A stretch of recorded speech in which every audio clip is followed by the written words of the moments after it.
there. Welcome to Leading Change Conversations, the podcast where we tackle real life challenges with leaders like you to make organizational change a breeze. So, in our culture, it is ingrained that as a senior leader, we need to know it all. And in this episode, we will explore how to handle this deep rooted fear of not knowing something and how we can learn to admit that we don't know without feeling like a failure. Because all of this is very important if we want to break down barriers for change.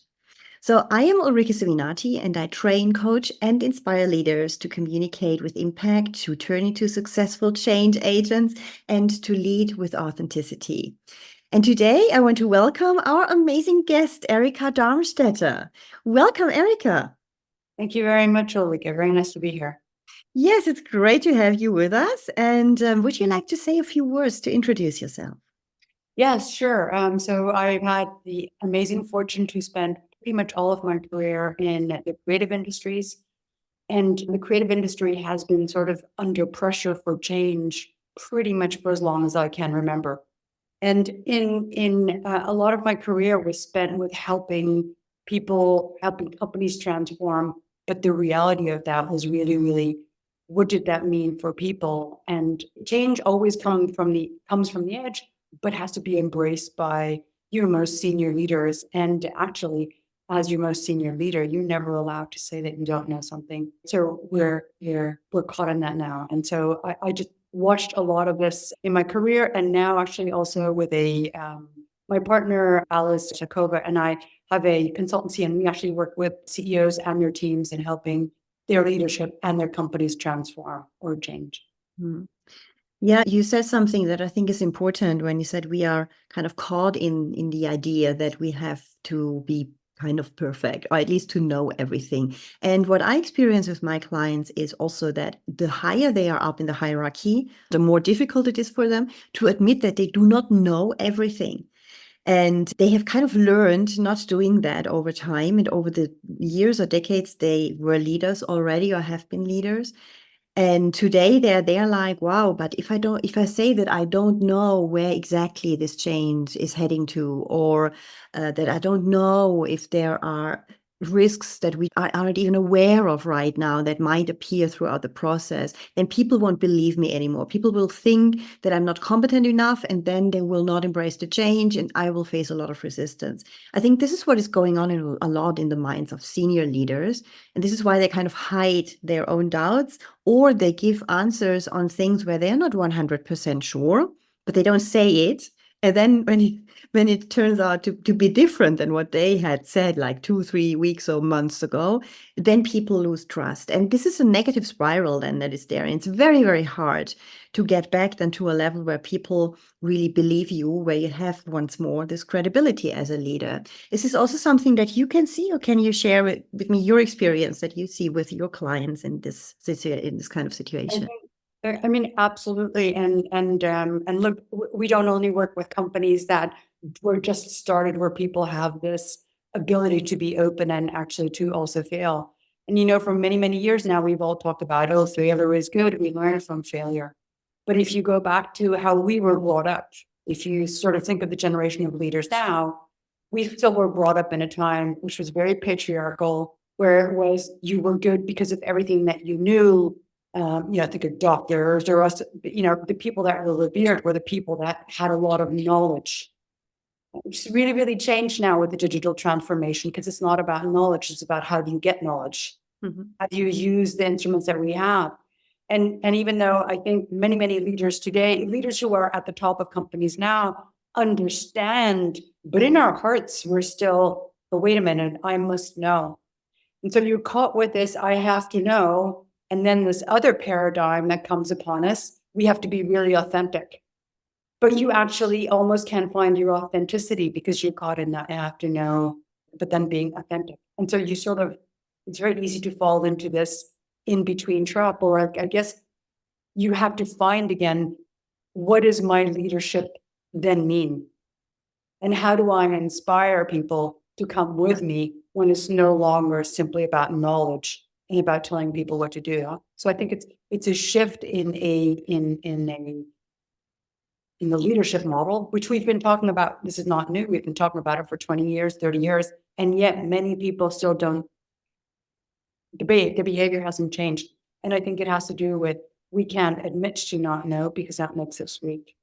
And it's also very scary. And so we then even, and one of the iterations of that is even when we don't know, we'll then just sort of use whatever bias knowledge that we might have to create an answer. And that's what becomes very inauthentic. And I think that's really, really difficult. Yeah, and I think this inauthenticity is the root cause why so many people don't trust their leaders anymore, because we feel that. As a human being, we have these huge antenna that is signaling us, hey, something's not quite right here. And people hear it in the voice, they see it in the micro mimics in the face. So when we say something which we don't really believe because we hide something, for example, we had our own doubt about the topic or our not knowingness of the topic, our face is showing it, our voice is showing it, probably also even our posture and all of our gestures send little signals that we can't control. I think that's important to understand. Leaders love control, but you can't control that. You can only control it from the inside. And that means working on yourself and being able to pronounce what you might not want to hear from yourself, which is, I'm sorry, but I'm not sure about this. Either let me come back later, yeah, or I might never know it throughout the whole change process in the next 18 months because this is the big unknown and we have to live with it, me including. So the question is, how do we get there? How do you help leaders so that they can admit this and that they can feel comfortable with it? Because that's the whole problem, yeah, because it has to do with giving away control. And many senior leaders who also do not admit their mistakes, who have such a hard time because we were raised like that. That is the difficult part, I guess. How do you help them to get there? So we'll bring in another cliche concept, but incredibly relevant concept, which is all around safe space. So one of the things we do, and I've been together with my partners, really to try and create a space where the CEO or the leader feels safe enough to actually admit certain things. And it takes a while, right? You need to have the bigness to allow yourself to be challenged to the point where you then say, actually, I don't know, I need to figure it out. And get away from, the authenticity often comes from mimicking words. So you always see, you see when consultants or somebody goes into a leader and gives a concept, and then the leader just sits there and spews the same concept over and over again. And like within 2 seconds, the whole company's like, oh no, it's another one of the concepts. Mm. And so it's really, really around helping a leader feel safe to unravel what he or she just doesn't understand and give them the time. And sometimes it's actually about bringing in people from the outside. So I know that, for example, when I was working with a global client in my last job in advertising, there was also a new concept around marketing that we had to bring in. And the only way to actually allow the leader to then say they don't understand, they couldn't do it towards me, was to have this other expert come in. Mm-hmm. And that gave the person a chance to actually spend time and learn. So I think it's about creating a safe space and creating the time for somebody to be able to learn it. And once someone's learned that it's okay to not know and then that I have to take time to actually learn it, they can then in turn create that safe space in meetings, because all of a sudden they can turn up and say, I actually didn't understand that, right? How often do we sit in meetings and everyone nods, but half the people really have no idea. Mm. And it takes courage. Somebody has to start saying, I just totally did not understand that. And so it's around creating that space with leaders. And actually, I think it's one of the things that I always encourage also women leaders to do. To get all the macho-ness, I have to understand anything. One of the things that you can do is bring in this, hey, I don't understand it. Explain it to me again and again. And it creates a safer space for everybody in the room. Mm. Yeah, that is right. And it takes a lot of courage to do that, especially when you have taken so many years to shape your corporate persona, like I call that, to shape this person that comes to work, that is very competent, very professional, and and competitive, what have you, whatever are your values as well. And then suddenly you have to like admit, oh, I don't know. But like you say, I think this is great to see that. I mean, we all lead by example at some point. And somebody needs to start and ask that question like, hey, I didn't understand that. It was really not clear to me. Can you repeat it or say it differently again? And we usually don't do that. I remember myself, I'm a horrible perfectionist. Yeah, I'm managing it today. But throughout my corporate career, it was driving me a lot. And asking a question was a huge issue for me. I didn't want to do that. I preferred to shut up, register whatever I can during the meeting, yeah, even if I understood it only half, and then afterwards do my research in my little corner to find out what I did not understand, so that next time I understand it better. And I think this is a huge mistake which we make, because it is not only for us that we hinder our own learning, but also for the others, because we often think we are the only one who doesn't understand. Absolutely. And that's not true. Yeah. Exactly. And the other thing, I think the thing is always around, so how do you get that first person in to sit there and ask the questions? And one of what I think is, I love Generation Z. I know we all talk about how there's so much bad, but you know what? And let's say late millennials, I guess, are going to be the late millennials, get younger.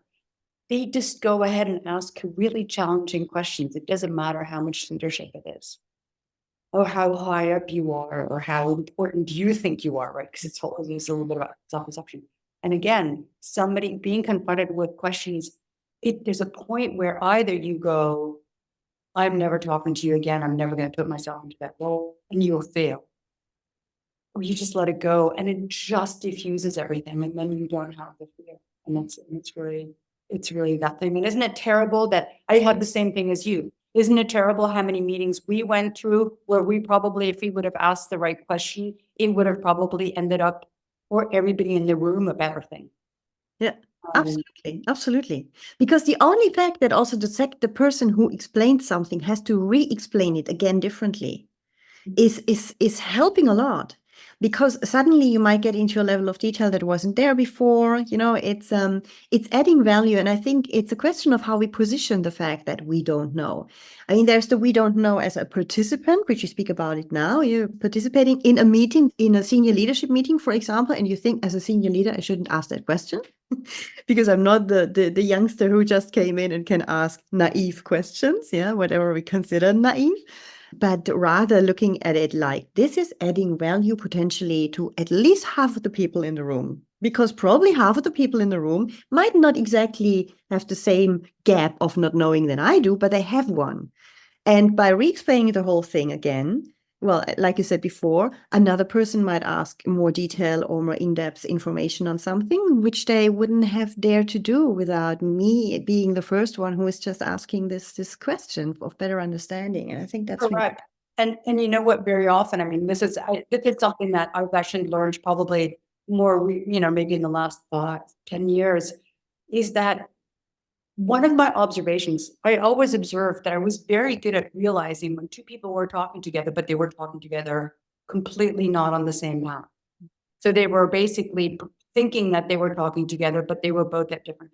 And I realized when we listen, right, when we try to understand something, or whenever, if you tell me something, I listen to it out of the context of my own biases or my own context. And everyone does as well.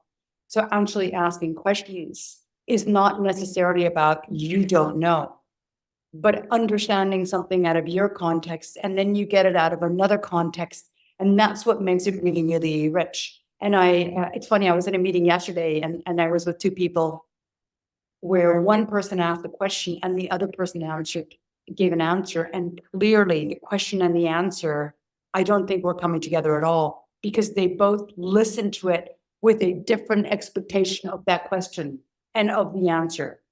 One person felt that they were being attacked and asked to justify themselves, and the other person was trying to understand. And that happens all the time, right? Because our fear or the way that we hear something is always out of our context, which includes our biases or whatever happens to be relevant in our mind. Mm-hmm. Yeah, it's complex. It's a mix of our self-beliefs, of the beliefs that we have, what is a leader, what a leader has to be. How do I have to be as a leader? We have a very fixed set of beliefs. And like you say, in conversations, it's very interesting because this bias that we have, which is shaped by our beliefs, our personality, our upbringing, and a huge complex mix of also our cultural background and so on. But we always filter out what we think is relevant. And we all know the situation where we observe to other people where we have the feeling they don't speak about the same thing, but they believe they do, because just everybody filters out just the part that is relevant for them or that fits into their belief system and it confirms their belief.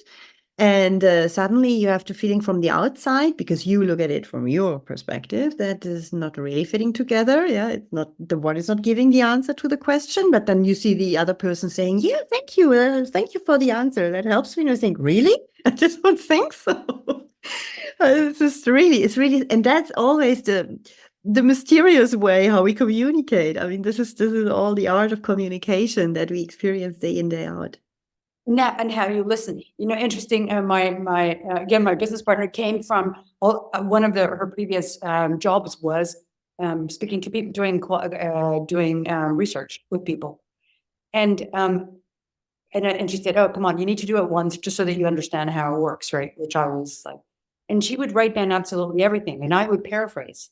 Mhm. She said, "You're going to miss everything in the paraphrase," and I said, "No, I can understand. It's much faster." And we did notes. And it was absolutely right. I only picked out, I was based on my confirmation bias. I picked out and therefore wrote in where she could then go back into the notes and have a much more holistic picture, which is an extreme of having time, but which sort of leads to the other problem that we have. We have less and less time. So we can't admit that we're wrong. Very, very difficult to admit that we're wrong. Having to be authentic and have less and less time, and we have to make decisions. And when you're making a decision, you have to be perceived to be right or have the right answer. And of course, in a time where we have so much pressure and so much decisions and everything has to be faster, where do we go to? We go right back into all of our biases. Because it's the only thing that we can hold on to and then don't necessarily make always the right decision. Yeah, and then we are back in the comfort zone. Yeah, exactly. It's really, really difficult now if you kind of think of, actually, we need to be thinking of our wisdom. I don't mean our wisdom, wiseness, our experience. And what does that mean given where we're also going in the world and how we can change something? Because change is there, right? We're not in control of that. That's just happening. Yeah, exactly. Change is there and we're not in control of that. And I think even the change, imagine you're a CEO or you are a C-level executive or any other kind of senior leaders. You have a big team below you and change is happening anyway. Okay. So you have to sell that change to your team. You might have even initiated a change together with your peer leaders potentially. And it's a big rollout over many, many months. And you will have that moment where you have to stand in front of your team and you have to speak about this change. And I know that many senior leadership teams discuss a lot. I have been in one myself for a while in a C-level role, how much time we spend to discuss when the right moment is there. Yeah. When will we be able to communicate the change, which was a restructuring? So it's one of these very sensitive changes too, obviously. And there is the moment where you can feel that the need for control is extremely high, usually in many senior leaders, because of their profile as well. And at the same time, you never have the full control because in the change, you have more change. There are thousands of micro changes within the change, which you can't control, which you cannot foresee. And this makes leaders extremely nervous when it comes to the moment, when are we ready to announce it? When do we have, this amount of information where we can be sure? Because, and that brings us back to the beginning of the conversation, because we do not want to come into a position that we have to admit mistakes, that we have done wrong, that we have made a mistake, and that, that we did not really maybe have the full 100% of knowledge once we launched the change. And I think today, this is probably also one of these old ideas like 10, 15 years ago, when changes were still less complex than they are today. And where today we try to carry this model through with the belief, if I make a huge effort, I can have the control of the change somehow. And it's a total illusion. And at the end, leaders end up not being credible anymore and losing the trust. And by this, not having the followership of their employees to come with them along the ride for that change, because they have the feeling there's a hidden agenda. They don't say it all to us, because people sense and feel that. And I think we just need to say goodbye forever to the idea that you can ever stand in a town hall in front of your, how many ever employees you have, 500,000, 2,000 or even more, and be sure, absolutely sure, about what you announce here will materialize exactly in the planned way. And I think this is extremely hard to accept, because leaders still want that control, want that guarantee, want to be sure. And we need to move away from it. And I think the older we are, the more difficult it is, because of the upbringing, because of the past experiences, because of this also belief, I think, like you said in the beginning, that people with knowledge are authorities, like doctors are, or have been in the past at least, authorities.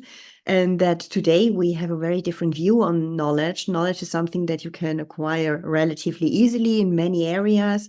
And you just have to know how to apply it. This is much, much, much more important. What do I do with what I know? What do I really do or learn from my experience? Because if you don't learn from your experience, it's as if you had no experience, actually. So it's much more dynamic, and that creates a lot of uncertainty among people who search for that stability and for that control. Because of course, the whole notion of planning is out the door, right?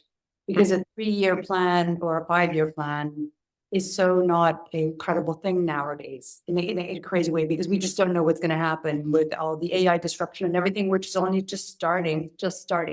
And I'm not a doomsayer at all. The only thing I know that it will change. And I think that's why, as you're talking, I was sort of thinking to myself, well, what is it that you really, really need to do? I really, really believe strongly that as a leader, you need to make the people feel like you have a North Star where you're going to, or a purpose. I particularly believe that you have to have a purpose that is worth more than making money. That's my personal bias, huh? That you have to understand what is it that you're trying to do, and that you then communicate along the way what are the things that you're doing to get there, and you communicate more regularly rather than less regularly. And people also have to get used to the fact that there isn't a master plan, right? Everybody wants a master plan, not because, most people sitting in the organization or employees, they're not looking for a master plan because they want to know whether you're right or wrong. They want to know what's going to happen to me. Because that's how that's how we're wired. And that's normal. It's just how we are as humans. So if you can give enough information and also help the employees start to understand there is no perfect plan, right? I mentor a lot, and so many people come to me and say, I want to work for a company that has my career path laid out, and I always say, it's not going to happen anymore. It just doesn't. Work for a place that inspires you, that you feel that you can make a difference, and then let's work at how do you try and create your own career path within it. So you don't have that perfect roadmap anymore. You need to have a North Star. You need to sort of have a strategy, and you need to communicate verbally on that. And by the same tokens, people have to understand, I have to figure out how is my own destiny in that. And I think we sometimes talk about new work and the behavior of younger people. Oh, they're not committed, or they go on. I think that has a little bit to do with also, well, they kind of know they also need to create their own. We have to create opportunities for them, but they also kind of have a self-responsibility for designing a little bit their life. It's really not easy, but. Yeah, exactly. And I think it's coming really to who you are and reflecting a bit on that. And as leaders, just taking that step back, going to observing yourself a bit from the outside. If you'd be your best friend, what would you recommend to you in exactly that situation? What would you tell that person that is actually you? But let's step out a bit of yourself and look at yourself from a more neutral position without judging. And just finding out a bit, how do I act actually? And how do I feel about that? I know that many, like you said in the beginning, one of these factors why we don't do it is time. Time is one big thing where you just say, I don't have time to do that. I don't have time to step back and take a few minutes to think about things. But yes, you can take that time, and it's really worth it, because you will win that time later on. because it's so important that you get your people on board, but you can only get them on board when you stay authentic. So how can you stay authentic? Only by self-reflection. You first need to uncover actually these mechanisms that you might apply that are actually quite fake, the fake behavior mechanisms, let's say, where you're not really yourself, where you are playing the role of the overly competent and professional CEO, for example, because you believe you have to do this in this moment. And getting away from that and just telling the truth, or just saying sometimes what's going on in your mind, instead of thinking that is the big black box that I have to hide away from everybody, because I might have my own self-doubts. And I think it's extremely powerful. I recently spoke with a person, which I hope to get on my podcast, because he was extremely authentic. And it's strange to say, but it's one of these rare people where within 15 minutes, I was fully on board with him in the sense that immediately 100% of trust, even if I don't know that person, never met him in person. I mean, 15 minutes online, what is that? But he had this pure, authentic way of being. And that's what I think. I say it, and that's okay. I'm fully fine with that. Really could feel this inner peace that he doesn't question these things at all. It's just, that's how it is, and that's okay. And if it's not good enough, it's also okay. And we have to relearn that we don't have to be perfect, that people will believe us even more if we are actually not perfect. This shift of perspective on imperfectionism and on being not the most knowledgeable person in the company, this is important to have that shift. Like we said in the beginning, it's adding value because it opens the door for more in-depth questions and discussions. So that's one point which you can see there. It's creating trust because people feel that you're authentic, and it removes that strange sensation of there's a hidden agenda, for example. So whatever other positionings people could take, that might help us then to give away this hedging or this protection shield that we put up when we don't know, and giving them answers that are actually half cooked, or where we just out of the blue say something and afterwards we regret because we think, oh no, I said that one. No, I can't maintain that. It will never happen. What do I do now? And then it's really, really hard, because then, well, you break the trust very quickly, except if you manage to be in that second discussion when you admit that you were wrong, and then you're really authentic. But then you have to reflect once more before to get there, because if not, you will make it worse and worse and worse. I 100% agree with you. But there is actually a but here. I also think we have to recognize that in our systems, and certainly I think some countries are more advanced than others, we systemically say that we think admitting failure or not knowing is okay, but the systems don't allow for it yet. Mm. And, we propagate it by people are constantly showing how to be the perfect leader. Basically, we're now espousing how to be the perfect leader because we're empathetic and we're kind and we're this and we're all that. It's still all around imperfection, right? Yeah. Our system is still driven to perfection. Perfection's defined differently today than it was 20 years ago or even 15 years ago. Yeah. But it's still around around perfection. And I think we all, whether we're in the corporate world or outside of it, have to allow for perfection isn't there. We don't judge on perfection. We don't judge on the biases. So, I don't know how many people are ready to hire somebody. If you sit there and say, I was CEO, I made a mistake with hiring CEO. Let me tell you the 4 mistakes that I make. I'm not sure you would be leading with that.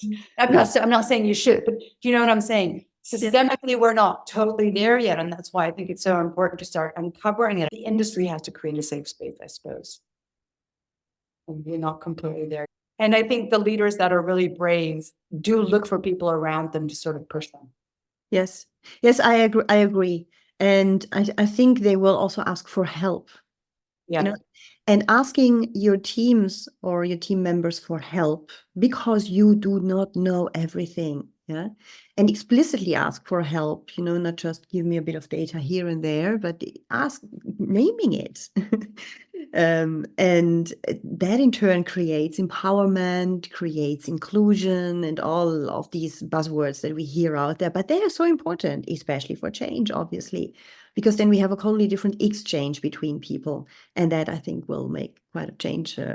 But like you say, I think it's quite a journey. And the fact that the last 30, 40 years, leadership has changed a lot. And what is a good leader? And like you say, also, what is perfect?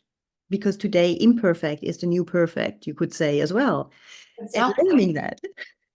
Yeah. So, we're just changing values, but the pressure is still there.